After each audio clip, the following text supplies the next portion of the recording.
What is up, wrestling fans? Welcome to episode number 648 of the Smark Out Moment Smack Talk podcast, Hot Tags of the Week. I'm your host, as always, Tony Mango, and joined, as always, by Robert E. Felice.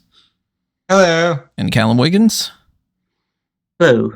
And, of course, not only do we plan on going down a whole list of different hot tags for this week, but we always want to know what you have to say. So you are a part of this podcast as well. So drop your thoughts in the comments below on YouTube. While you're there, click on all the different buttons you see. That'll help us out in a long way when it comes to the like button, the share button, the subscribe button.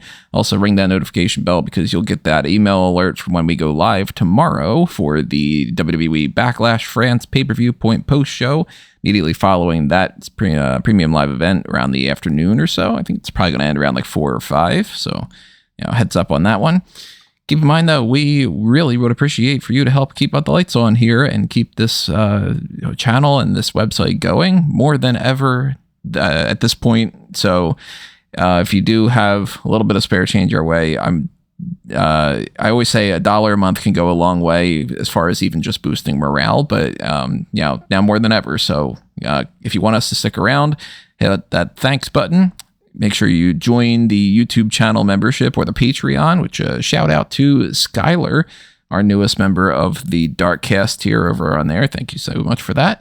And of course, we've got the Redbubble and TeePublic shops where if you want to pick up merchandise, then that funnels back to us too.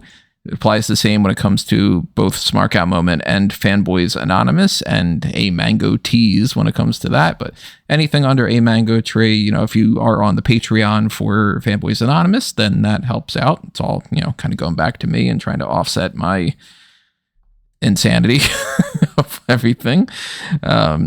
So keep all that in mind, everybody. And of course, we not only have the Darkcast tier, but we also have the Pick Your Poison tier. So you can directly fund something if you want us to do a topic that we haven't done in a while, or we haven't done a specific thing that you want us to do, whether it's like a fan tracks or a fan out stable and Spark Out Moment, or it's, a Mount Rushmore or a tier list or anything along those lines. You have the power to pick. That's the whole point. Pick your poison.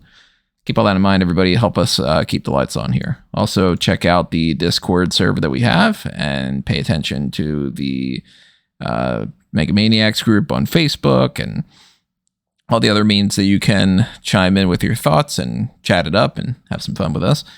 So let's get into some of these hot tags. Now, I guess I would say like one of the main hot tags that we can get into here is something that it already feels like it's a long time past, but we haven't had a chance to really talk about it, which is the WWE Draft that went down.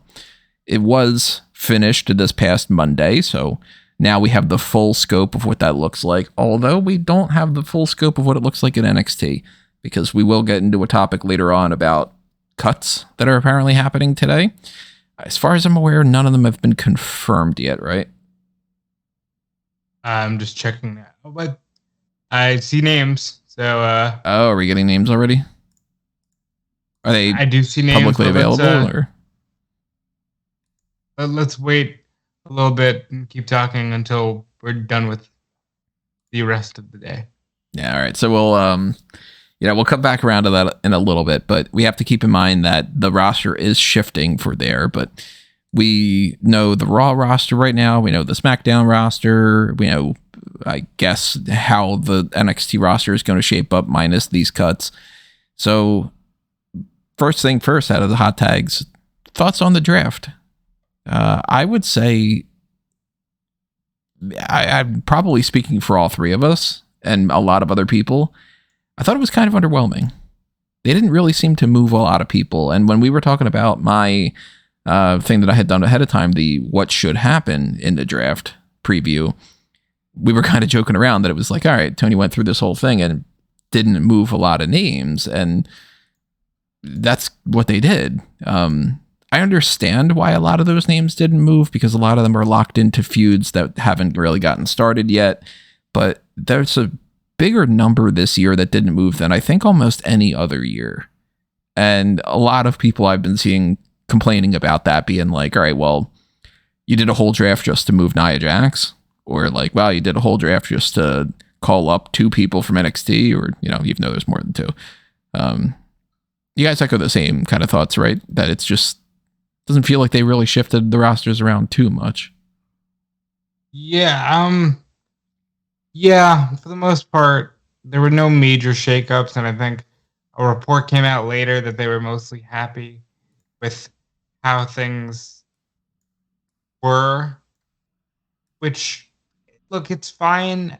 I keep beating this drum. I think you should just go back to the draft lottery style because I think it makes everybody look a lot less stupid. You know what I mean when I say that? Like, they look dumb when Drew McIntyre's out there for 3 rounds and Punk's out there for 3 rounds and Rollins isn't immediately picked. You know what I mean? Or you're not grabbing groups of people where they mentioned on, I think it was Raw Talk, that they were like, wow, Raw really had a lot of good picks here because they got all of Damage Control and all of whatever in like this one round. And it was like, yeah, that makes sense. I don't know if I'd like the lottery to come back, but I think that could be a fun element to be like supplemental. Like whoever doesn't get picked in the rounds that they announce on TV, because I think that they should announce everything on TV for, like especially the way that they did it this year. Like I watched Raw Talk with the idea in mind that I was like, all right, well, I need to know who else, where the rest of them went, because they're kind of just not announcing them, like Apollo Crews or New Catch Republic. And then by the time Raw Talk was over, they still hadn't announced it yet. And it was 1 a.m. by the time they got around to just putting out a tweet about it. So if I'm those people, I'm annoyed that that's even happening as it is. But I would think that it would be kind of fun to maybe do like the leftovers become part of a random lottery draw. And then that's when you get into like, okay, well, what's the unknown? And you have the little like that maybe they keep that little thing on the screen where it's that like do do do do do do do do do do do kind of thing, like a what would be like press your luck or something, like no whammies. Yeah, no, like that's that at least makes it seem like they don't know what's going on either, which I think is better than it looking like, yeah, we just chose not to get all of these great people.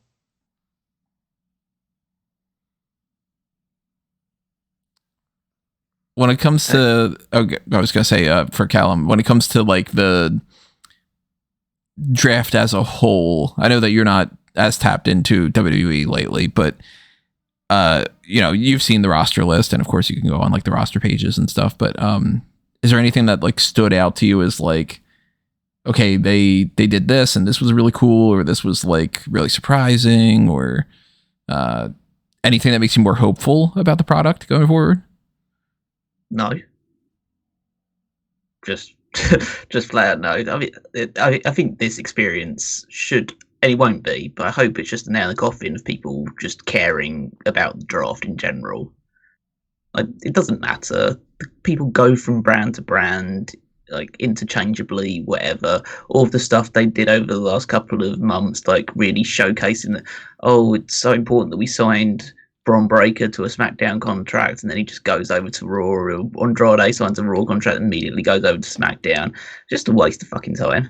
Just a meaningless ploy to try and get a ratings boost, which absolutely failed this year. So yeah, I kind of hope they just bin the whole thing in general and just trade superstars across the course of the year. Like, really, that's the way they should do it.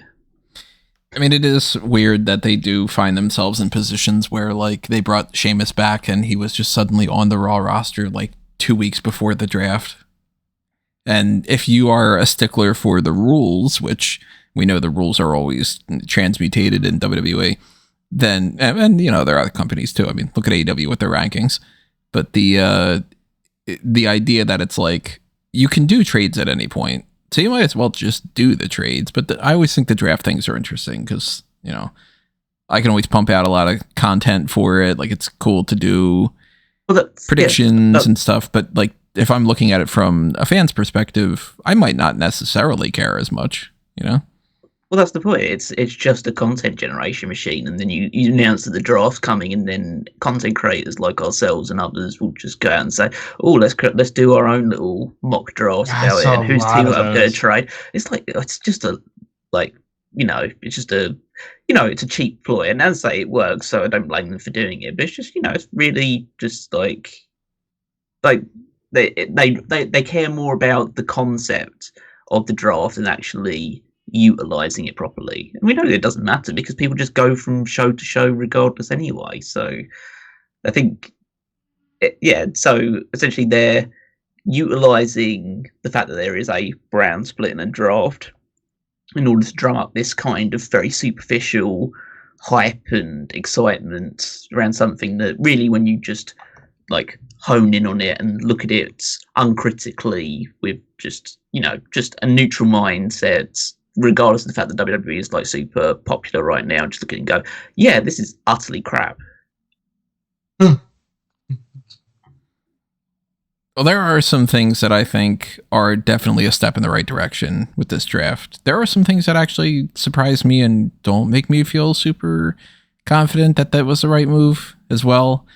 Like, then of course, like the vast majority of it is sort of, it all depends on what they plan on doing, and we don't really know that, or we already know where they're going, so that's not shocking. Like, it of course wasn't surprising that Drew McIntyre and CM Punk were on the same brand, and that they're on the same brand with Seth Rollins, and that they're all on Raw because Becky Lynch is the champion, and Becky Lynch and Seth Rollins are there. So it's like, the puzzle pieces fall together in a lot of ways like that. And, the Creed brothers and Ivy Nile are on the same brand as Alpha Academy, and they're still on Raw because then Gable's feuding with Sami Zayn, who's one of the champions on Raw. And then suddenly you've got, 12 people right there that are like, all right, they're all locked into Raw because of two champions. And, they did shift some people around here. Like, they split up the Final Testament and the Pride. They split up the LWO and Legado del Fantasma.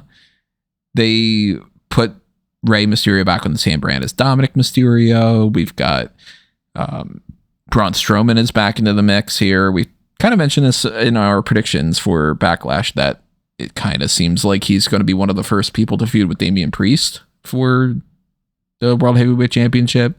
They called up Ilya Dragunov. That's, of course, something we thought was going to happen, but they put him on the same brand as Braun Breaker. And that stood out to me as another, like, sometimes this works and sometimes this doesn't, where you have two people that are in the same, like, we want to push these guys mode. And Dijak is now on that brand too. Not that they necessarily are going to approach Dijak in the same way, but, you can't give the Intercontinental Championship to both Braun Breaker and Dragunov at the same time. Both might win it this year. Or, they might win it sometime next year heading into WrestleMania or something.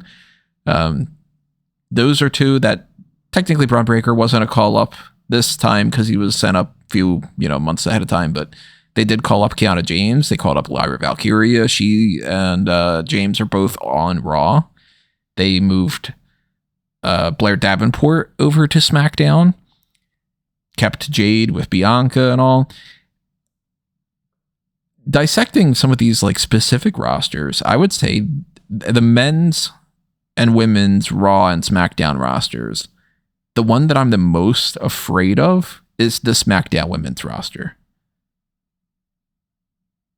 Outside of just a few names that can take them into SummerSlam, I think we're going to reach a dud spot by like August, and it's going to be crap. We've seen everybody feud with each other, or they've dragged out everything leading up to that point, that it's a slog to get through to WrestleMania. I don't think it should be a problem. Like, I beat this drum a little bit in our last recording that I would like to see just new people get chances. I'd like to see somebody try to do something with Tegan. I'd like to see somebody try to do something with, Blair. I think if we just assume that Bayley's the champion the whole time, and we just take Blair, Tegan, Bianca, and even Jade, like, that's a hell of a. You can do something with that as long as you make these people feel important. The problem is we're coming into this idea of, well, if you try to push Tegan Nox, it's going to feel less than. Mm-hmm. And even Blair, while she has the ability to be somebody who, was better on the main roster than was on NXT. Even she's kind of been utilized as blah on the NXT roster. So you have to try to strip your own, pre-established thoughts of these people and just see what can I do with them. And they have to, of course, build those people up, because you can't just put Blair Davenport on NXT or on SmackDown and be like, all right, we gave her a win over Michin and we gave her a win over Tegan, and then 2 weeks later she's fighting Bayley and everybody thinks that it's the biggest deal in the world. Like, they need to build them up, and they don't have a whole lot of people here. Like, once you use Chelsea Green and Indy Hartwell and Candice LeRae and maybe Elektra Lopez, like, when you use those few, Michin's probably going to be in that spot as like a enhancement talent more than anything else. Well, both Chelsea and Michin are going to be seemingly focused on NXT for the next little bit. That's a little strange too. Yeah, Chelsea Green's going to have that match with Roxanne Perez. Michin's going to be in this combine for the NXT Women's North American Championship. But it's like, all right, you give Blair a win over 2 or 3 of those, and then what? And we're all having high hopes for Tiffany Stratton to win, like, Queen of the Ring or Money in the Bank or whatever it might be. But what does she do in the meantime? I don't think she can really have a feud with many of these people, because a lot of them are heels and a lot of them are on a different level where it's like, okay, Tiffany Stratton, of course, is going to beat Indy Hartwell.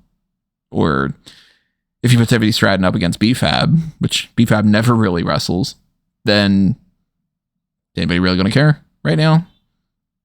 So that's the one that I think is the, like, if I would have been doing this spreadsheet, I would have looked at that and gone, hey, can we move maybe like 2 more people over from the Raw roster? I think that they're probably going to reach a point this year that they're going to need that. Although maybe they're just banking on Charlotte. That could be a big thing too. Yeah, there's also that. Like, it's not as dreary as you think when you think of how they utilize these people anyway. But I would like to, again, I'd like to see other people get chances first. When it comes to the the men's side of it and stuff, of course, it seems like Carmelo Hayes is already going to be one of the biggest priorities for SmackDown. They have kept the champions where they are and stuff, but they kept a lot of people on SmackDown exactly where they were. Really, the only people that are new to the brand are Andrade, Apollo Crews, if you really count him, although that's, debatable. He's not going to really be pushed, relatively speaking. They put DIY over there, which I think says a lot, because they probably are looking at them as like one of the main tag team groups and potentially to fill in the mid card too. But they kind of surprised me a little bit with the Giovanni Vinci switch, because they just took him out of Imperium and then threw him on the opposite roster. What do you think's happening with that? They just want to try him on his own. They'll let him do his Vinny Vinci gimmick, and then if that doesn't work, they'll sideline him like they did Cameron Grimes.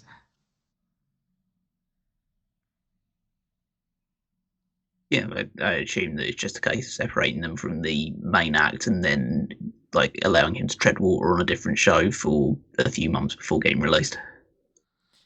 I'm kind of, pessimistic when it comes to what they're really going to utilize him for on SmackDown. It feels like if he was already a part of Imperium and being jobbed out, they're likely putting him on SmackDown to beat the jobber guy on SmackDown. And maybe that's fine from a lot of other perspectives. Maybe they have something specific in mind for like a repackaging or something. It might be a better move than if he would have just gone back down to NXT. Some people do look at that as a demotion, so we'll see about that. But I think if there's one person that stands out to me, I'm going to ask you guys the same question. If there's one person that stands out to me that is probably going to benefit the most from this draft and really like see their career boost in a way that, like, oh man, this was the saving grace to me in some ways, I kind of feel like it's Kiana James. because she wasn't in a spot that she was going to be winning the NXT Women's Championship. And if she would have stuck around in NXT long enough and not won that NXT Women's North American Championship, I think she would have been viewed as higher than that. And why didn't she win the belt? And now that she can be on Raw, the character work can place her with a lot of different people. Like, she could have a feud with somebody like Natty, if they want to just sort of give her somebody to work with at the onset. But she can be the rich, spoiled, not rich, spoiled, the rich, catty businesswoman that like offsets Liv Morgan if they don't want to turn her heel. She could have a feud with Becky. She could be working with somebody like a Shayna, where it contrasts to Styles or something. She could work with Zoe. I could see some major positives for Kiana James there. I'd keep an eye out for her. I do think that one of the funniest things about this draft is Odyssey Jones, to be perfectly honest. This guy was drafted to the main roster last year. He's drafted to Raw. They use him, I think, in 3 matches, if I remember correctly.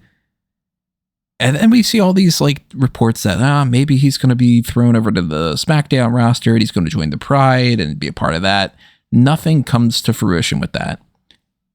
Months and months and months go by. Now we know Von Wagner's gone, Zion Quinn's gone. It seemed like Odyssey Jones would be a logical third person to fit that same bill. And instead they actually did draft him. Although in the process of drafting him, they spelled his name wrong. I didn't even catch that. That's funny. They spelled it Oddysey. So instead of Odyssey with 2 S's and 1 D, it's Odyssey Jones. So that's not a good sign. And it's a better sign than him getting released, of course, but I wonder why they do still have him kicking around. If they're not willing to do anything with him and they don't care about him, what is it about that? It's pretty interesting. They must see something in him, and I just hope that he gets a chance to actually do something. Because at the end of the day, in some ways, you have to have something marketable about you, but you also have to be given a shot. Mm-hmm. And people people underestimate the idea of it doesn't matter if you have something marketable or you don't bring something to the table. If nobody's willing to give you a shot, then it's just, you're putting it out into the void. Yeah, right. It's like, I think Odyssey Jones could be something, but I also think maybe he doesn't have it, but we won't know until we see him try. Mm-hmm. And there are plenty of people that, they try with certain characters. It doesn't work. They try a new character, and suddenly everything clicks. And then there are those people that like, it doesn't click because they don't have the athleticism, or they don't have the charisma, or they don't have the health for it. Like, look at somebody like Keith Lee in WWE and in AEW. Like, that guy had everything going for him, except COVID just screwed him over entirely, and he hasn't been able to bounce back. And then there's other people that are like, man, I took a year off and I came back and I was all fired up and everything's like, we're banging on all cylinders here. We'll talk about somebody in AEW that's gone from the company now that maybe had enough chances, maybe didn't have enough chances and all that, but let's stick on the draft for a little bit longer. I do think that we're in a spot now that more than ever, because this is the first draft that is under like this new Paul Levesque era, as we keep referring to it and they keep referring to it. We don't know exactly how this is going to play out, of course, and they don't even know either. People can get injured and it changes everything up. But I will say that this year's draft feels a little bit more transparent to me than any other, where I can look at the way that the rosters are playing out now, and I'm like, I think I know what their plans are for the next few months. You guys get that kind of sense too? Not yet. Not until I start to see how they use these people post Backlash. I think that the Cody stuff is a little more difficult because I think the Priest thing is just leading to the eventual split of Judgment Day. But and then once you get the belt on either McIntyre or Punk, McIntyre and Punk. But I'm a little more curious as to what they're going to do with Cody. I'm curious as to how the Uncle Howdy return or whatever that is will factor into things. So there's a few questions up in the air, but a lot of it does seem like we liked how things looked. We just wanted to establish firm lines again. And by the way, I do hope they establish firm lines. I'm not gonna throw too much of a fit over people going to NXT because NXT is just, please bump the ratings with main roster star because Mia Yim will get a pop on NXT that she will not get on Raw or SmackDown. So I'm okay with that.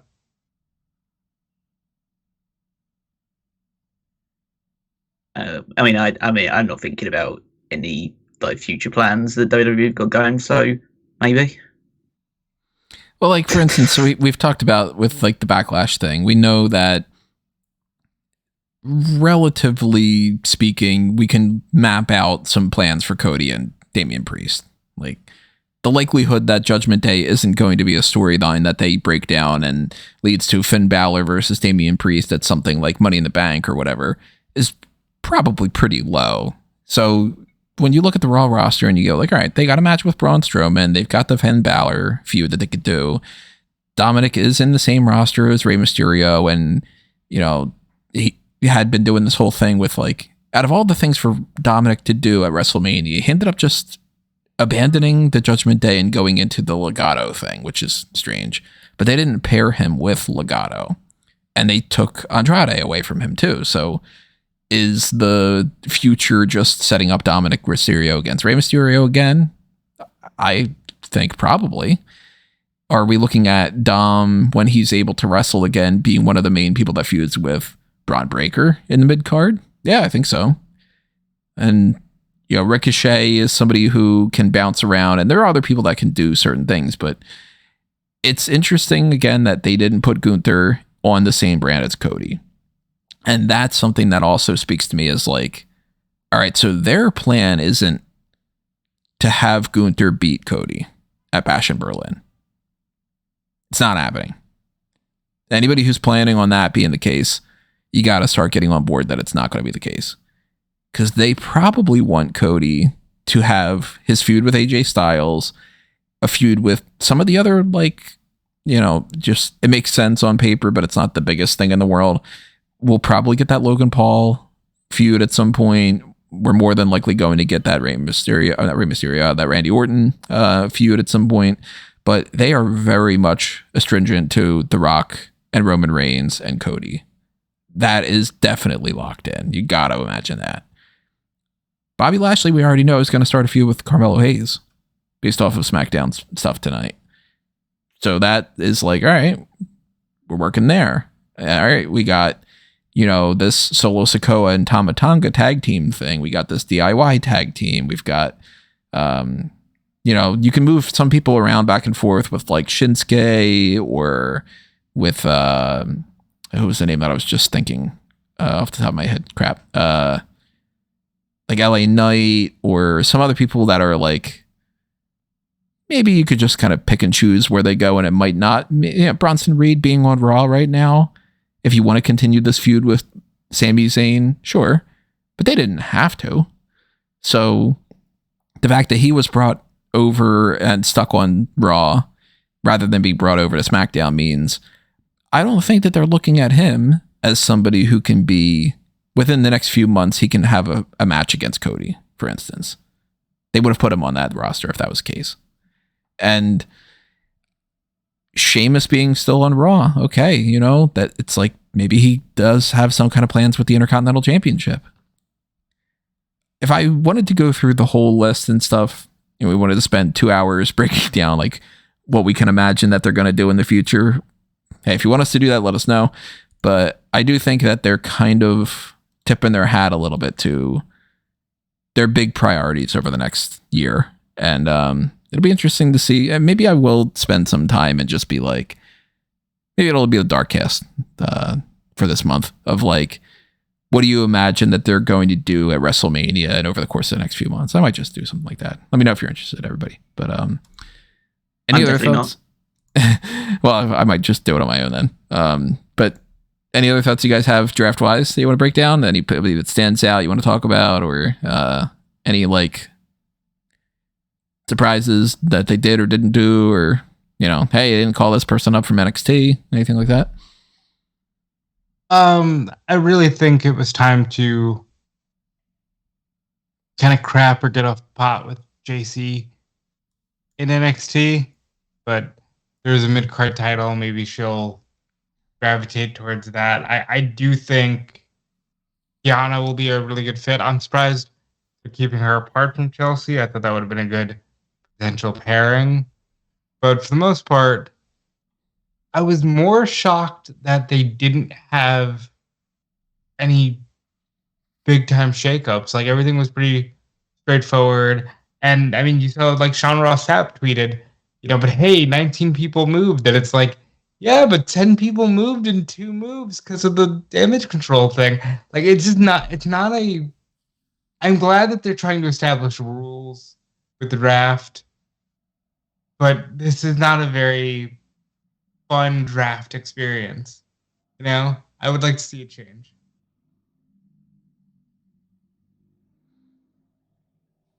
Alrighty, well, of course, as we keep saying, everybody, drop your thoughts in the comments. Tell us what you think about the draft and all. But an element of this that we need to then spin into is, we said before, like, we know, at least right now, what the Raw and SmackDown rosters are locked in for. But the NXT groups are a little bit up in the air. And some releases have been happening today. I can say some names. Yeah, it seems like we got some of these names already. I'm surprised actually on the list that that's out there now that one of these names isn't Scrypts, because it's been going around for a little bit this past week that Scrypts is going to be released from WWE, right? Well, they're just letting him finish out his contract. So it just hasn't been made official yet. And he's like, because the thing is that they're supposed to be like, leaving. Yeah, it's a different leaving. These people they're cutting, and they're just not renewing his. Yeah. So Scrypts is like, he's kind of in the list, but he kind of isn't. He's in the list as far as like Scrypts isn't going to be around in 3 months. But there are some people that we know now that are gone from the NXT roster, and if we would have started to speculate on this, some of the names are people that I thought was kind of on the chopping block. Some of them surprisingly, that I thought they don't seem to have been released, but maybe we're going to find out some more information about that. No, I'll just go through the names that are out there on Fightful Select, because some names are floating, even if some of them are kind of obvious. Trey Bearhill is one of the more notable names, so that should tell you the weight of this set of releases. Trey Bearhill was in the NXT Men's Breakout Tournament this year. He did some matches on Level Up. I guess they decided it wasn't working out. Valentina Feroz was with Ulyssa Leon, who's gone on to do pretty well for herself in Mexico. But I guess Valentina, she couldn't break out on her own in the singles. They just didn't use her. They weren't really like biggest priority when it came to her and Ulyssa Leon. But once Ulyssa left, they just stopped using Valentina. Then you've got Keyshawn LaFleur, who I guess was one of the people on the Roku show that I haven't watched. I haven't seen that either. Nobody's mentioning anything about that show because it's on the Roku channel. Yeah. They did a wonderful Marvel versus DC series. I haven't seen it? It's on the Roku channel. I have enough. There's Emma Maria Diaz, who was also on that show. And then the other names confirmed by Fightful Select, I have no clue who. Yeah, those are Daryl Mason, Vlad Pavlenko, Ezekiel Balogun, Kaya Saint. You mentioned Emma Diaz, right? Yeah. Julian Baldy. Now, I, of course, track this stuff as much as I can, which is incredibly frustrating because WWE is so annoying with their lack of information about a lot of these things. Like, I have Ezekiel Balogun and Vlad Pavlenko and some of these other names like in my, heel and face list and the roster pages and all. I'm not too familiar with a lot of them. The name Hayden Pittman stands out to me. I see that his name's kind of going around. I don't know if we have any confirmation that he has been released. So Hayden Pittman was on one list. It isn't on the official Fightful list, nor is it on a list courtesy of PWI. I skipped Pittman for that reason. Yeah, so he might be one of the other names that just hasn't been 100% confirmed yet. I'm disappointed to hear about Kaya Saint. She looked like she had some potential. A lot of the other ones like Antoine Frazier, I'm not too familiar with. Boa is one of the bigger names that's put out there as like a possible also floating. Yeah, which is indicative of his entire WWE career. He was like, if we would have started this podcast going, hey, look, this is happening and we don't know any names yet at the very beginning of this, I would have tossed out Boa and been like, look, realistically, Boa's probably gone. And that's, no knock on the guy. And like, it sucks, of course, when anybody's released and all that, unless they want to be released, then, good for them. But like, if you're looking at people that haven't been utilized all that much, Boa definitely hasn't been. And, I still think that there's a chance that we might get some kind of confirmation about somebody like a Dante Chen that they just keep using as like the perennial jobber. They don't seem to be super high up on using Dion Lennox. Haven't seen much from Javier Bernal in a while. Cale Dixon's been doing nothing. Keanu Carver. He's always on, but he's a fixture on Level Up, even more so than somebody like a Bear Hill. Yeah, Bear Hill was definitely used less. But it does speak volumes when you see something like Luca Crucifino, who they decided to put in the D'Angelo family, and they use him on Level Up, and they put him in tag teams, and he's in segments and all. And then you look at somebody more like, say, Tyreek Igwe and Tyson DuPont that just got their debut this week. So like that's, it would be extremely shocking if they would have released them versus when's the last time that we really saw anything from like, I don't think that they've shown Boa in this past like year and a half on TV. No, Boa was just on TV in the fall, wasn't he? Wasn't him and Dante Chen? They had the face paint and they were in the background of scenes. And for like 2 weeks, they were in the background for a shot. Yeah, like so they were thinking of something to do with them. That's always the heartbreaker to me, is when it's like, ooh, maybe they'll do something with me. And then it goes, nah. And like now that Blair Davenport's not on the roster anymore, I'm a little worried about Stevie Turner, because they haven't really done anything with her. I know she was injured for a portion of that, but they did seem to want to pair them up. And then, still haven't really seen her. So certain people are still, I guess, getting confirmed. But I guess the biggest talking point would probably be Drew Gulak. So Gulak is reported by PWI. And Fightful hasn't confirmed it yet, but I mean, they killed him on TV. He might as well be gone. Mm-hmm. Yeah, I mean, you play stupid games, win stupid prizes. We kind of all saw that coming, sadly. They murdered him. I mean, before even that, like, it was just like, all right, well, if there's controversy and he's not, like, look at how they handled Brock, for instance. Like, they promptly told him to, go home and sit out of the Royal Rumble and WrestleMania for this year. Drew Gulak's not as big of a priority as Brock Lesnar is. And that's not like, again, not to rag on him or anything like that, but it's just like, it's definitive. Like, Brock Lesnar's one of the biggest people that they've ever had in this company. And Drew Gulak is not some former world champion or anything. but the Ronda Rousey thing just seemed like a death knell for him. And if you're looking at people to cut, I just, we can see that coming from a mile away. A lot of these names, of course, are mostly on the performance center side of things. And I believe some of them are actually even the NIL people. I'm not entirely sure if certain people kind of mix in with that. Like, I don't remember if Emma Diaz was like an NIL one. He was on the show, so maybe not. Maybe not. Maybe she was in some other capacity. But, I mean, we still don't even know what's happening with some of these other names, like Gabby Butler. Like, they had been like, oh, she signs a contract, and then they never announced anything with it. And then, I don't know if she's there The or NIL gone. stuff is literally just, hey, guys, we'll be your backup plan. If their chosen sport doesn't go well, WWE will offer them a chance to have a second career.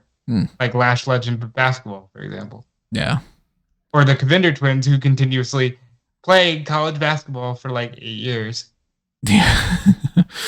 But, for anybody that's expecting big releases from NXT for this, it doesn't seem like that's going to be the case for somebody like, hey, wow, it's really surprising that they got rid of like Cora Jade, or that it's like, wow, man, there goes Andre Chase, or Noam Dar, like whatever it might be. Even to a lesser extent, I know like people were worried about Brooks Jensen because he's kind of aimless. Yeah, before we started to get this, appear like this is for the people who barely touch TV. Just got to make some cuts, and like that always sucks, but does happen. Yeah, before we got this list, Brooks Jensen was somebody that I was a little bit worried about. Now, I kind of assume that maybe that's not necessarily going to be the case. But then, for all we know, this list might just be like, hey, the list keeps coming. They are shifting people around. They're, Fallon Henley just turned heel for some fucking reason. I don't understand why. In the interest of keeping this with NXT, if you want to go back and check out what happened at Spring Break, and go ahead and check that out on the website. Of course, I have the write-up of what that is.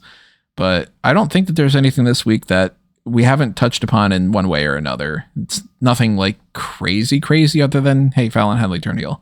But like Ivar and Josh Briggs and all them are involved in a North American Championship, and Wes Lee's back, which is really nice. That's cool to see him back in action. Seems like Noam Dar is going to be the first person that's going to feud with Trick Williams. I don't know what's in the envelope. Do you have any theories? I was too busy listening to them talk about Kit Kat bars and Reese's to be worried about what was in the envelope. Has Noam ever pinned Trick? Maybe that's just a picture of that. But I really enjoy the chemistry between Lash and Trick. They have a genuine chemistry, and it's fun to watch on TV. For the most part, NXT is one of the easiest shows for me to watch. It's really weird, but it's becoming one of my more preferred viewings. Although I will say, one of the things I can definitely nitpick, they got to stop doing this thing where they wait until close to the end of the show, and then they have like 6 back-to-back segments that happen. Like this one was like, all right, trainer's office backstage, and like 3 things happened there, and then a parking lot thing where like 2 things happened, and then a backstage thing with Idris Anofe and Brinley Reese and Malik Blade, and then backstage to another thing. And it was like, all right, in the span of like 3.5 minutes, you just did like 9 things. Why not spread that out throughout the show? They seem to be doing that a lot. But NXT does a really good job of getting people on TV. They do give those that they care about screen time, and I really enjoy that. Yeah, I kind of would rather have that approach than some of the other things where it'll be like, let's spend 15 minutes on a promo where we're not saying anything all that much, but we're just dragging out the time. And then in NXT, you could do that in 5 minutes, and then you could have 8 other people do promos in the next 10, And then Raw had a good little, example of like a different fun way of doing things with that whole Punk and Drew McIntyre thing. I like that quite a bit. I really thought that was fun. I think they are the best storyline going, which is insane because they can't get in the ring right now. but they're a lot of fun to watch. And Punk really seems like he's having fun whenever he's there. And McIntyre, I'm glad he re-signed because he's clearly having fun. So when it comes to these releases that we're talking about with NXT and stuff, when this dust settles, you'll see all the information reflected on smarkmmo.com on the roster page, on the heel and face turn list index, and any other kind of elements like that. Of course, I have 7 pages dedicated to all this kind of crap. But we'll talk more about that. But it's not just on the WWE and the NXT side of things. There's somebody leaving AEW as well this week because Ethan Page is gone. It seems like he's gone from both AEW and ROH. What do you guys think about that? It sucks. But also, not to be apathetic towards these things, but it's sort of just like, the way things were shaping out for him ended up not being as bright as initially thought. But I still think it sucks because he had a really strong first few months. Yeah, I'd say that it's not too surprising. I think that he has ambitions of being a top guy in a promotion, and fundamentally, AEW's roster is just too stacked for someone like Ethan Page to stand out. I mean, I have sympathy, of course, and I think that he is a good worker and a good promo. But I think that from what I see from a lot of people online, I think that there's a lot of people that go to bat for him and say, "Oh, he's such an amazing talent," and there'll be people both genuinely and disingenuously saying that he was that this is like a huge drop ball by AEW. But just from I can only talk from my own perspective. I've just thought that he's kind of a kind of guy that's there, like he's a good hand, but very much like mid-card jobber to the stars kind of territory in a place like AEW.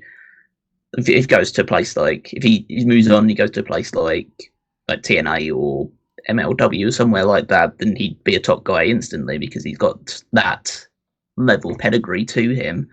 But yeah, I can totally understand if he has a higher ceiling for himself, or he sees himself at a higher ceiling than AEW or Ring of Honor was really going to give him, then yeah, I totally understand the reason for moving. I do think WWE, they should have him on their radar. I think he's good. I think he's charismatic in that way. If I had to guess, I'd say go to TNA, bro. Look, they just lost the Machine Guns. Doing the North with Josh Alexander wouldn't be the worst thing in the world. And also, you can tell stories there that, maybe you wouldn't have gotten the airtime to do in AEW or WWE. Like, I think he should continue, obviously. I wouldn't want to see him just, it didn't work out in AEW, so he's done. But I just think it's more indicative of the change in AEW. How it felt like a safe haven for a guy like an Ethan Page or a Ricky Starks or Scorpio Sky, even. And now it's just sort of like, they all got lost in the shuffle along the way. Ricky maybe being the exception to that because he did a lot of really cool shit. But it just happens. Was he more, do you think, a hire of like the Cody side of it, or the Kenny side, or the Tony Khan side, or the Young Bucks side? Who's he like the tightest to? I think he was tight with Tony. I think it was just, hey, we like you. Because when did he come in? 2022? It was earlier than that, I think. He was team with Scorpio Sky in like back end of the pandemic stuff. Yeah, so I mean, you're talking maybe Cody, but definitely that whole, man, we'd love to have you. Let's push you to the moon. And then other people come in that are just more important. It's not something to say with glee. It's just the reality. Yeah, I mean, when you change your perspective of how you want to run your company too, the way that AEW has been doing, then certain people, of course, are going to be at the top, and certain people are going to stick around and still be key players. And certain people that we've seen in the past just, few weeks or so are just not as big of a deal, or they're being utilized in a different type of way. Like, when's the last time that we saw some of these other names that were at the beginning of AEW that, you know, I mean, like, when's the last time that we saw like Preston Vance really do anything? I think he's in the middle of rekindling with the Dark Order. And we've seen, you know, Lance Archer pop up once in a while, but like he's not anywhere near as prominent as what he used to be. This company was at one point very like hanging on the back of people like Luchasaurus and people like the Best Friends, and it's like now the Best Friends just broke up their group, and people like the Butcher and the Blade are like, yeah, they're very firmly in the we're only going to use you if we need to put somebody in there camp. And you get some other people that are coming in there, and it's like, of course they're going to give a belt to Kazuchika Okada. That's not shocking in the slightest bit. And when you put more attention on somebody like that, you get these new signings, you know, Adam Copeland and Mercedes Moné and all, then there's not room for everybody, unfortunately. Yeah, but then this is what happens. Companies evolve, companies change, rosters evolve and change. Like, not to go too deep into a sports analogy, but in order to, like, if you have a sports team and you want to get better, you can't just keep the same players and just hope for the best. You have to buy new players, buy better players to come in. And that's what they're doing with AEW. You've got, at the start, they had a certain pool of people to choose from, and over time they've added to it. And then essentially, in order to give people the new signings they've made screen time and focus, you need to let certain other people go. Admittedly, Tony Khan has proven, at least up until this year, to be like very loyal to the people that helped him through. I mean, I think a guy like a Kip Sabian, for instance, even though he won't appear that often, is probably going to have a job for life because he was pretty much an ever present during the pandemic. So I think Tony Khan wants to reward people that were there in the most difficult time of AEW's history, and like say, okay, well, I might not be able to feature you all the time because I've got this person, this person, this person, but if you want to have a consistent paycheck and a few opportunities here and there, then I'm going to give it to you. So, but yeah, a guy like Ethan Page and certain other people that we'll see moving forward will just naturally have I don't want to say like shelf life, but you have to, because with the level of talent they're bringing in, you have to be able to stand out and like get over more quickly in order to make an impression. I think he would have been.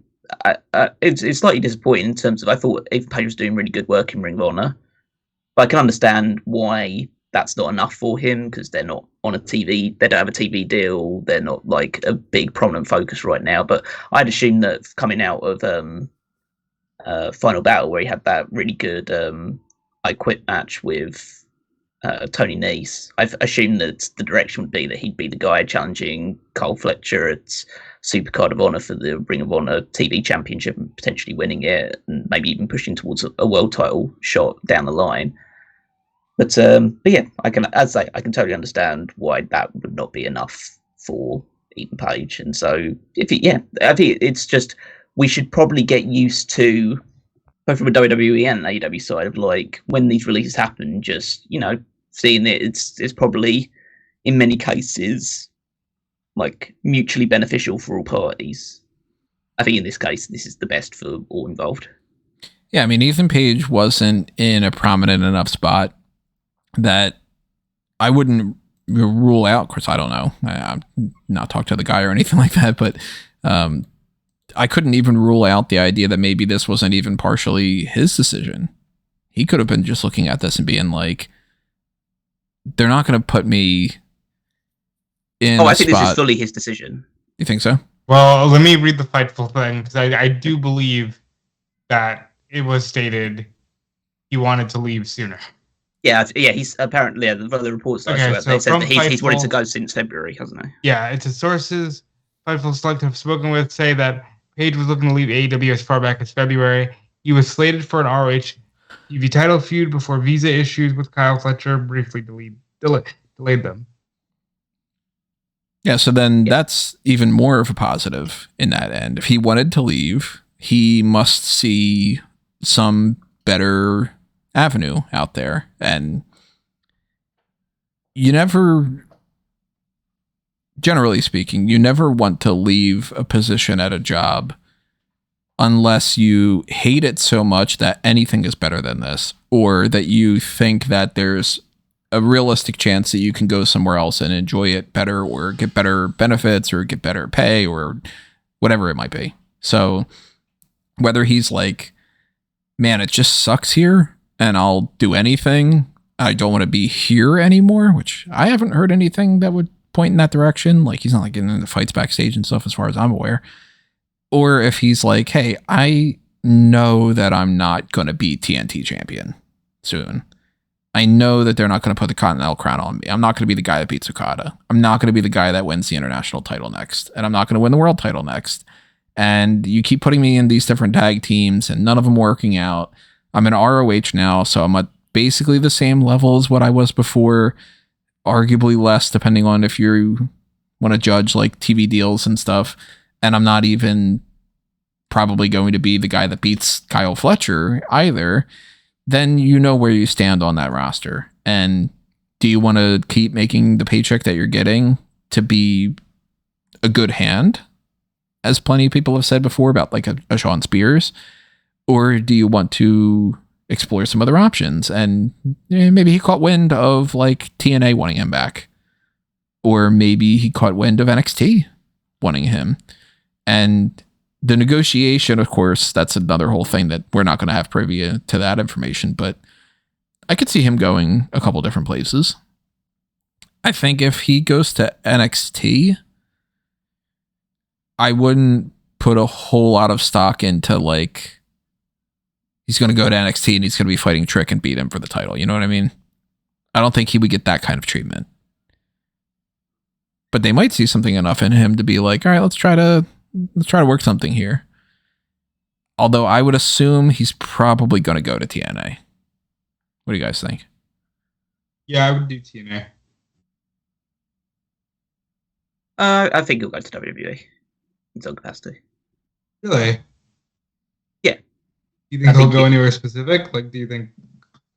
His feeling is there? He'll probably start in NXT and he'll do the same sort of job as a Dijak or a Sean Spears type on that level. Like, you know, like has the experience to have some matches with the younger talent, help them get through, almost like a semi-mentor figure, but also, you know, to get a few opportunities himself. And then potentially, if things go well for him, he could go up to the main roster at some point. But, you know, I'd see him as an initial NXT guy. Almost like not player coach thing, because he's still like a relatively young guy, but I think that there's an opportunity for him to make money, probably get a bit more of a permanent fixture on NXT TV, because I think they'll utilise him more than they would have done on AEW. And yeah, I think that'll be his next destination. I don't think he wants. I don't know. As I say, I don't know the guy, but I don't know whether he'd want to just go back to TNA when there potentially could be the opportunity for something different. All kind of depends. Go ahead. Well, I say especially because TNA is like the cachet of joining them is like dwindled significantly in the last few months. But even that could be the indicator too, because a few months ago we were thinking, hey, TNA's on this upswing and they could be getting some pretty decent big players, and then that fell apart. So now, I don't know if you guys agree with me on this, but my perception of TNA at this moment is TNA is exactly in the same position it was in before, where the people that are big enough names are going to go for WWE or AEW or New Japan, depending on like where they, you know, somebody that's big in New Japan probably sticks around in New Japan. And if I'm like a Drew McIntyre, for example, probably not going to sign with TNA. I'm probably going to sign with AEW or do something else entirely. Now, of course, we know Drew McIntyre re-signed with WWE, so like that specific example we don't have to worry about. But like, you know, Dolph Ziggler going around to New Japan and TNA, that makes sense to me. He could have gone to AEW, but he probably wouldn't have been the biggest deal in the world in AEW either. So he goes there, he ends up making a big spot, comes back to WWE in a few years, gets a Hall of Fame induction, whatever it might be. Somebody like a Jinder Mahal, I still think is a really good fit for like a TNA. But, outside of like Jinder and Cameron Grimes and maybe some of these NXT people that we're just talking about, like maybe Drew Gulak finds his way to TNA. Or maybe they decide to invest in somebody like Kaya Saint or whatever. It does seem like it's more a Jordan Grace is going to leave TNA rather than to go, nope, I'm going all in and I'm sticking here. Well, I mean, history says otherwise. For you mean Jordan, at least. Yeah, I mean, people could always stick around and all, but I kind of get that sense. So an Ethan Page looking at that can go, oh, there's going to be a void now. And now I'm going to be like a savior coming back to the company. That might be more appealing than to go to NXT and be working your way up. Depends on, how much he gets paid, how much he wants to. Maybe he's more familiar with the TNA stuff and he's like, cool, I can stay where I'm living right now. Or, there's a lot of other elements to that too. So, I'd be shocked if we saw him pop up in like New Japan.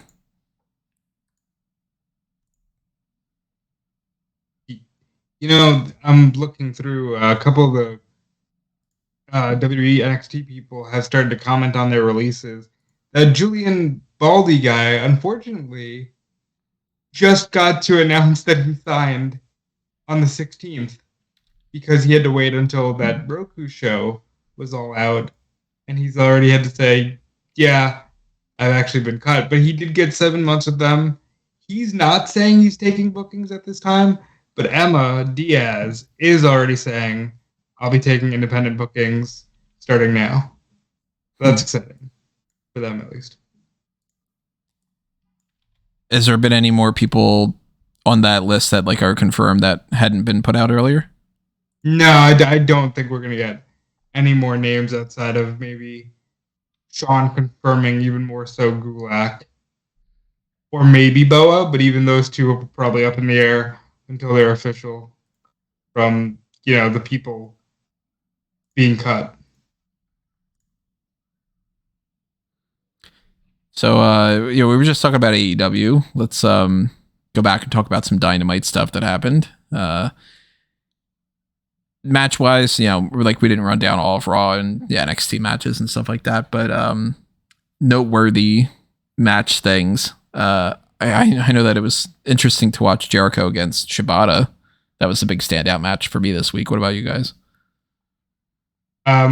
Jericho fully leaning into the learning tree and the new attire and gimmick change. The For the World Championship. That's always fun to see for me. Really, what I took away from this week was probably going to see a 3-hour Wednesday more than a 3-hour Saturday, but I think 3-hour AEW definitely over just having Rampage be a standalone show. I love that Christian Cage is fighting Swerve, even if I kind of feel like, this doesn't seem like it's going to main event Double or Nothing, which is kind of frustrating if I'm Swerve, but a strong thing there. I like the segment with them. The Bucks being in charge, and then the closing segment with Kenny were what I really thought was takeaway. What about you, Cal?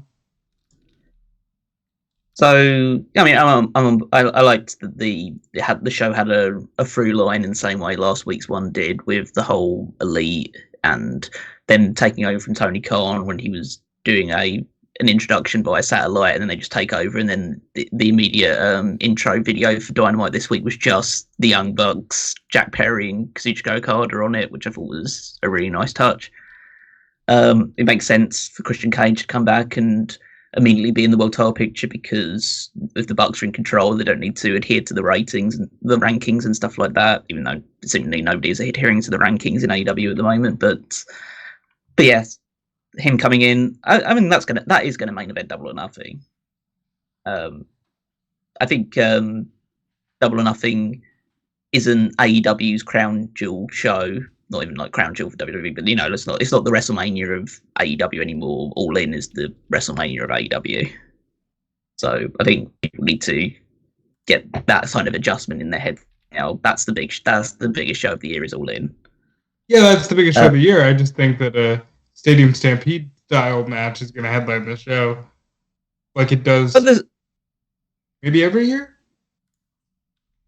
Was there a Stadium Stampede show at last year's? I think there was a Stadium Stampede show match at All In. It was, what would they call it? Anarchy in the Arena. It was BCC against the Elite. Yeah. Well, I don't see one of those being built at the moment. I'm guessing the Elite are going to close it versus a team that's opposite them. I just don't know who the team would be yet.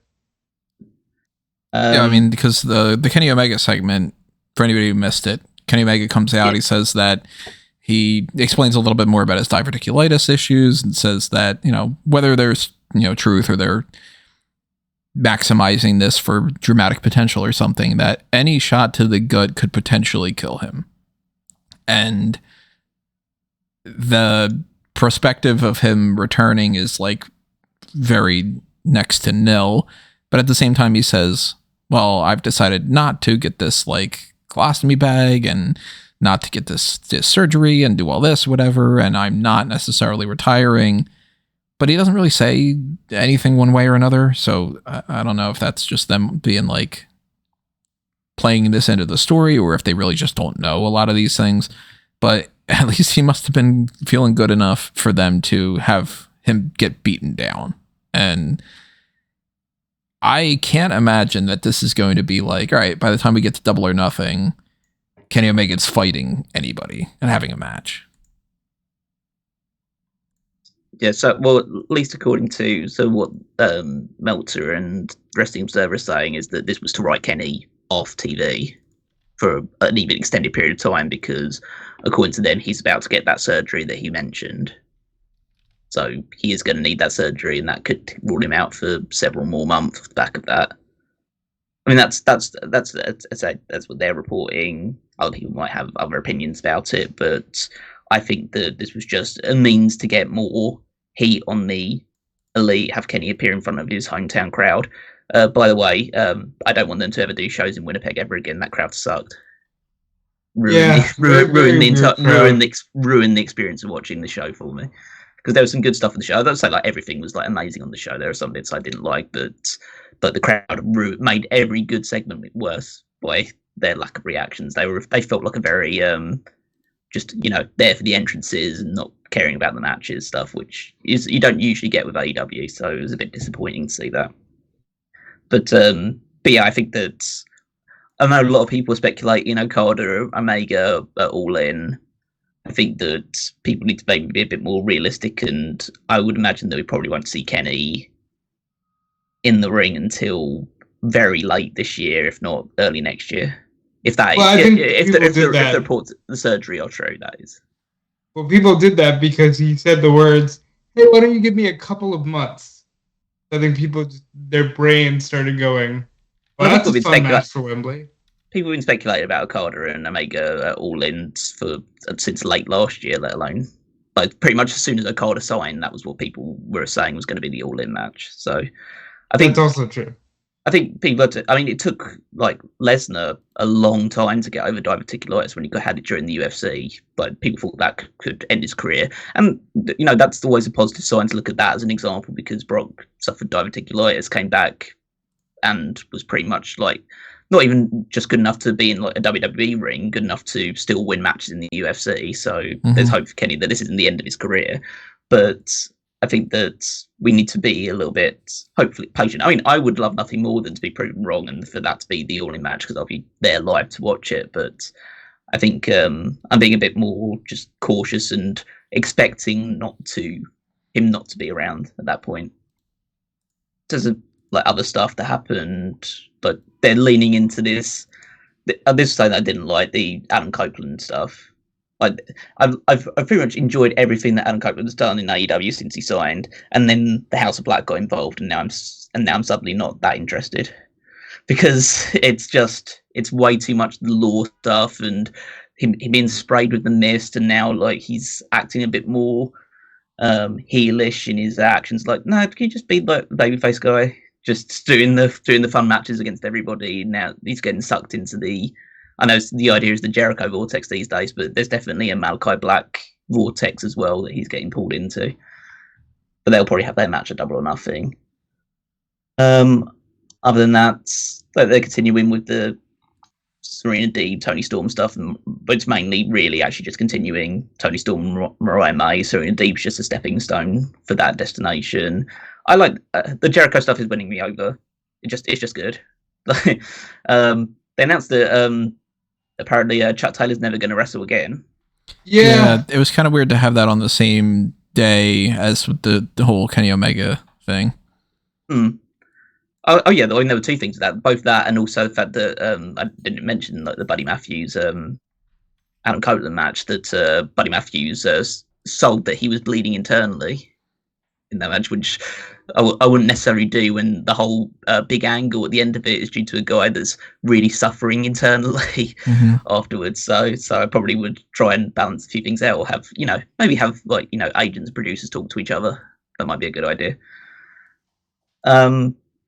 Yeah, and then mostly revolved around. They were kind of like bookended with two big things, which was the Christian Cage return and him challenging for the world title, and then the continuation of the Elite taking over AEW storyline and how that progresses. But I think it was an overall pretty decent show. And then Rampage had the Willow Nightingale Sky Blue like hardcore match that ended with Sky Blue going through a table covered in barbed wire, and apparently it took about 5 minutes to peel her off the barbed wire thing. She got stuck on it. So, but she's clearly willing to put everything out there for in order to get over. So I appreciate that. They also there was a report going out that Julia Hart's now had her shoulder surgery, so she'll be out of action for the foreseeable future. Yeah, and there was a couple of interesting digital exclusives. One really seemed like Stokely and Statlander were hamming it up when they were like, yeah, we want to see Willow Nightingale defending the title every week. Like, it really felt like, okay, really sowing those seeds of Statlander eventually turning on Willow. And the other one was Swerve saying that he and Christian were going to have a face-to-face on Wednesday and that he wasn't coming alone. You guys think he'll be bringing anybody interesting to meet Christian, or what? I don't know. Is it just the Mogul Embassy? Yeah, like the first thing I think of is just if anybody says anything's going to be related to Christian or to Edge, and it's like, somebody that could like rile you up. I always just think it's the other one, but that wouldn't make any sense in this storyline because it's like, he's got his whole thing with House of Black, so you're not just going to keep that going. But yeah, I think it's just simple. Swerve's got his own faction. He does have his own faction, which they haven't broken up on TV. I know that they still treat the remaining members of the Mogul Embassy as heels. I mean, Brian Cage fought Claudio Castagnoli on this show, but they are still technically aligned. So, like, Christian's crew's got 3 members. He can definitely pull together 3 members from the Mogul Embassy side of things. So yeah, I assume that's just going to be the case. I thought so as well. I saw some people saying maybe Keith Lee. And I want Keith Lee and Swerve so far apart from each other. Because at this point, it's like, just move on. But could be that. It'll be interesting. And I like Christian. I think he's one of the most talented wrestlers ever. So I'm interested to see what he does. But a fun episode of Dynamite and Rampage that I think people maybe downplayed because they're not liking that Jericho is getting a lot of airtime again. So I saw some people complaining about the whole rankings with Christian, but I liked it. I liked Don Callis working with Orange Cassidy. Maybe I didn't like that the Chuck Taylor announcement was just like, "Hey, Chuck's never gonna wrestle again." Moving on, yeah, that felt really weird to me. But it's also, maybe that's how he wanted it. Like, we don't know people. Maybe he's like, don't make a big deal about this. True. I thought it was going that way as soon as they said, we're going to fight in a parking lot. I said, that doesn't seem right. So either he's leaving or something's very wrong if they're just going to have them fight each other. Oh, do you think that's legit? I do, actually. Like that he's gone from wrestling, period, or that he's just like injured and being out for a while? I think there's a chance of the former. I really do. I think maybe he's just like, hey, I want to have my last match against my best friend. I don't want to make a big deal out of this. It was fun while it lasted. I think. I can see where you're coming from, and this sounds stupid. Let me put it out there. People maybe turn their eyebrows up on this one for me, but you do the match in one of their more like, hey, remember that match that we had type of environments. You have them against Trent. You split the best friends up. That's already could be pointing in that direction. But to be honestly, the first thing that I thought of that led me more towards that, maybe there is truth to this. He finally got to say his shit. Oh, yeah, because that was the thing, wasn't it? That he was like... Yeah, every time he tried to say shit, it ended up like he got interrupted or bleeped or whatever. And this time around, he was able to go, I always thought you were a piece of shit. And it's like, all right, you checked that off the list now. That's honestly one of the last other things. I mean, like, again, I hope I'm wrong. I like Chuck Taylor. I think I genuinely mean this when I say this, one of the biggest injustices of the early days of AEW was that Best Friends didn't get a run with the tag titles, and that Proud and Powerful didn't get a run. Because I think both teams really deserved it. But if he is unfortunately done wrestling, I think he had a great career, and he had a fun way out the door wrestling his actual best friend. Interesting times. Any other AEW stuff that I'm forgetting that we should really talk on? Doesn't really matter too much when we say like Samoa Joe beat Isaiah Cassidy. That's, is what it is. I don't think there's any other like big news revolving around AEW at the moment. Not for this week anyway. So the last hot tag that I've got down is we know what happens on SmackDown tonight. It's already aired. It's already happened in France. It's not aired yet in the United States. So spoiler warning for anybody who doesn't want to know what happens. Although nothing's crazy. I'll say that outright. It's not like there's, title changes happening and some kind of, surprising debuts or anything along those lines. But if you don't want to know, of course, earmuffs, but spoilers for SmackDown tonight include the following. Bayley, Bianca Belair, Jade Cargill, and Naomi go over Asuka, Dakota Kai, Kairi Sane, and Tiffany Stratton in an 8-woman tag. There's a backstage segment where Carmelo Hayes has a talk with Bobby Lashley. Lashley welcomes him to SmackDown and basically seemingly says, if you need some advice or whatever, I'm a guy to talk to. And Carmelo says, hey, fuck you, pal. You haven't done anything in a while. And then Lashley says, all right, well, now you pissed me off. So seems like that's their go-to next feud. Authors of Pain beat New Catch Republic. Paul Heyman, then, this is like the big thing that happened on this episode. Paul Heyman tries to explain to Nick Aldis that he wants him to pull Randy Orton and Kevin Owens for their match for tomorrow.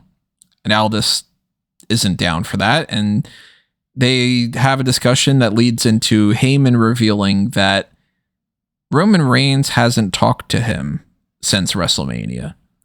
And then when Aldis asks, well, then how do you know that Roman wanted to pull himself from the draft? And Paul Heyman reveals, I pulled him from the draft.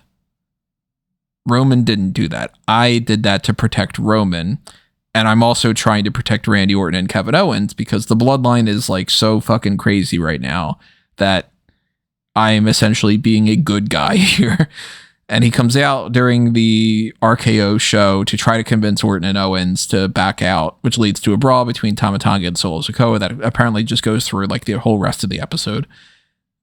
That's interesting because then that's firmly switching Paul Heyman into babyface territory. Like that's a big shift. Of course, it could be a red herring.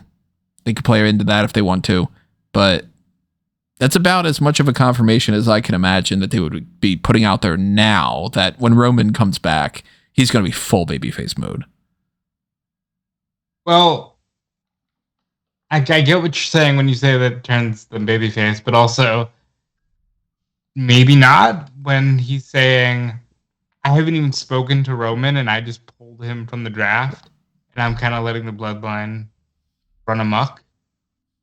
Maybe that could be the word where it seems like he's trying to save Roman, but Roman's like, why haven't I been called, Paul?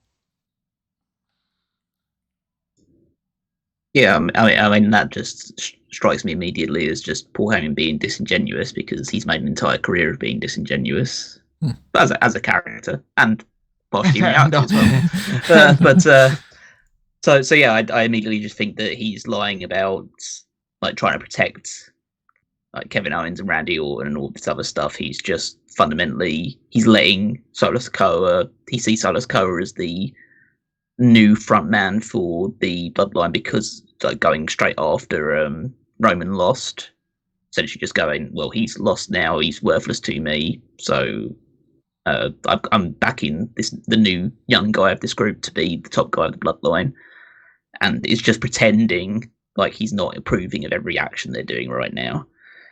And this is all to say Roman's come back as a big babyface, because I don't know if you guys saw anything from like the little press event I sure did. Like, had Cody come out with this WWE Championship, and all the crowd did was cheer for Roman Reigns. And cheer, thank you, Roman. Thank you, Roman. While Cody was holding the belt. And it just strikes two things. One, yeah, Cody's going to get booed by people eventually. Like, that's just going to happen. And then secondly, Roman will come back as be the biggest babyface on the show. And I think Heyman needs to be the heel in that case, because you can't really have Heyman be the manager again of Roman as a babyface. It just won't work. See, I think that it could work, because people do want to cheer Paul Heyman. It depends on who's on the other side. Somebody has to be on the other side. If that's how you split The Rock, then The Rock is the Heyman for the other side. That's because The Rock doesn't do his shtick with Paul Heyman next to him. It all depends on, do you want to have the Paul Heyman side of it be like he is for Solo Sikoa in the meantime before you do the Rock thing? That's the point. It's like who needs Heyman? Roman doesn't need Heyman. Rock doesn't need Heyman. Solo Sikoa needs Paul Heyman, because Solo can't do it on his own it seemed like for a minute they were like, during the Cena feud, they were building Solo to be Heyman's next Lesnar, like that next, silent killer type. But then they kind of backed off of it. I will give them all the credit in the world, because from the minute Solo is yelling at Roman at WrestleMania, like, they've set this up nicely, and it is a lot of fun to watch. Again, it's not as, top shelf, because we're not dealing with a title or anything right now, but it's been a lot of fun to watch. And they're getting some mileage out of a guy who a few years ago wouldn't have been picked up by WWE at this age, in Tama Tonga. So that's really cool too. See, I think that this is more interesting without the title, because then there's more flexibility. Whereas if this would have just been a continuation of Roman's title reign, I would have been looking at it as just like, all right, well, we kill time until Roman beats whoever it is that's feuding with Solo. Now I'm like, all right, well, when does Roman return? And when Roman returns, does he go straight for Solo? Does he go straight for Cody? In the meantime, are we building up Solo to have a match with Cody? Or are we going to have a Tama Tonga match with Cody? Or like, this Randy Orton and Kevin Owens thing isn't going to last forever. So when do we pull the trigger on moving on from Tama Tonga and Solo Sikoa versus Randy and Kevin to who else? And when do they pull the trigger on the Roman return? And like, what do we set up in the meantime? What do we set up after that? Like, that to me is more interesting now. Oh yeah, I mean, I would argue that they've had everything they've done post WrestleMania in regards to the bloodline specifically has been handled fantastically. I think they're doing a really good job with it. the biggest issue being just, well, again, and there's nothing you can change about it now, but this is where we should have been this time last year, rather than rather than spending like 6 months to a year in a holding pattern when Roman was just holding the title even longer. So probably people would, well, at least I would be more invested and excited if I didn't have to wait an extra year that I didn't need to wait for this to happen. So the only thing I would have done, I would have moved this to Raw.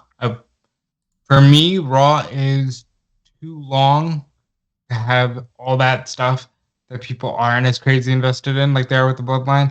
It would have moved the Bloodline away from Cody for a little bit, which I think would have been positive. I think if you move this to Raw, including Randy and Kevin to Raw, you set up some fresh matches where like Randy Orton can beat Priest for the world title. KO and Sammy are back together. I would have. That's the only thing I would have done was move the Bloodline, KO and Randy to Raw.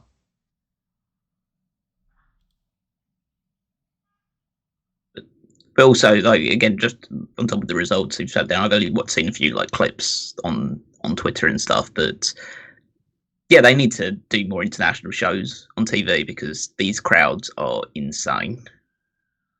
Like, they were going crazy for everything that was happening. Like, they went crazy for 95% of what happened, and the 5% they didn't go crazy was when the Final Testament were on screen. It literally, if you go back and like listen to everything, like from the LA Knight match all the way to like when Cody and AJ were in the ring and the women's 8-woman tag match, and then just listen to that compared to what the reaction when the Final Testament come out, and it's just like it feels like they're on a completely different show to everyone else.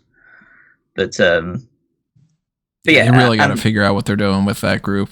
It's not working right now. Get rid of Karrion Kross, because he seems to be the biggest issue out of all of that. Keep the rest of them. Get rid of Karrion.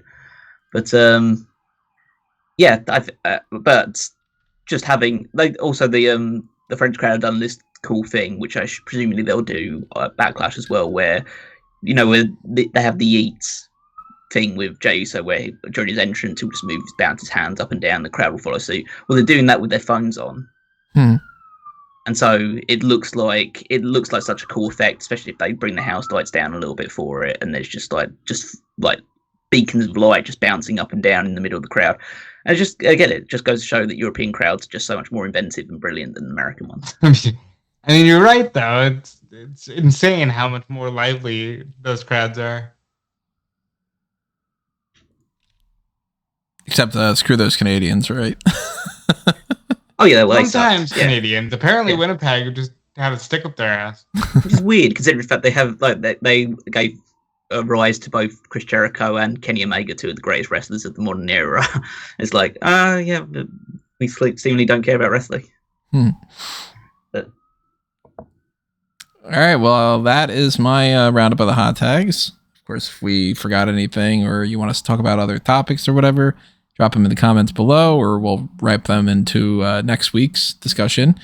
Don't really have like a game plan for next week right now, so I'm also taking suggestions of what you guys would like us to do for like a main event or anything along those lines. So keep that in mind too. But tell us what you think about all these topics. Oh, actually, no, I didn't finish the SmackDown thing. There are a couple more things that happen on SmackDown tonight. Very quickly, LA Knight beats Angel Garza. Knight declares himself for the King of the Ring. So does Santos Escobar. Carlito explains that he attacked Dragon Lee because he wanted a WrestleMania moment, and Rey Mysterio didn't pick him. So the most obvious storyline there. And A-Town Down Under retains their tag titles over the Street Profits. Because my fantasy league shit is already the doldrums. Already. Styles and... By the way, we didn't cover it because Spring Breaking was so blah, but AOP didn't win. Yeah. Yeah, they didn't. Styles and Rhodes have a promo. Styles slaps Rhodes. And then you get more of the brawl from Bloodline. So that is your SmackDown spoilers for this episode. Maybe they add some extra things in there. I don't know. Yeah, in the meantime, though, keep, of course, paying attention to everything that we have on smarkhatmoment.com. very much so. Keep us in mind for the Patreon, the YouTube channel membership, the super chats tomorrow on the post show for WWE Backlash.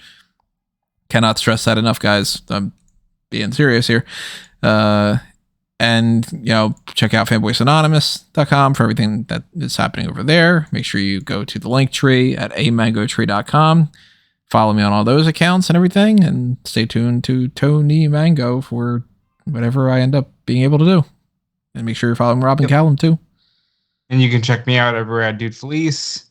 You can check out my work on Fightful. You can check out Fanboys Anonymous. We do a bunch of watch-alongs. We're going to do one later tonight, I think. Maybe. I don't know for sure yet. So, we're just check that out. Sometime soon, we're going to be doing Justice League Crisis on Infinite Earths Part 2. Basically, I'm on Fightful, yes, and I'm at Dude Felice everywhere at dudefelice.com. It is up. That is running. And but I'm always under a mango tree. So find me here. Now, Callum's going to tell you how I'm already losing Fantasy League. Well, I can't tell you that because Fantasy League hasn't started yet. I will be. How this week went. So you can find me on Twitter at Most14. Check out the power rankings every week over on smark.com, where I rank the WWE superstars based on their previous week's performances. And then, the Fantasy League kicks off as of the Backlash. That'll be the first night where points are scored by the people involved. So check that out and then follow on all the stuff, all the points that are being gathered as the weeks commence. As we go from show to show, our rosters get thinner and thinner with every single pay-per-view cycle. And just check that out over in WWEFantasyLeague.com. Okay, everybody. Make sure that you're subscribed. Make sure you stay tuned. Make sure you hit the like button. Make sure you drop your comments and all the other kind of jazz that we always talk about here. And we will see you tomorrow with the WWE Backlash pay-per-view point post-show and live coverage on smarkoutmoment.com there. Adios for now, though. This has been another Smark Out Moment, and we're being counted out.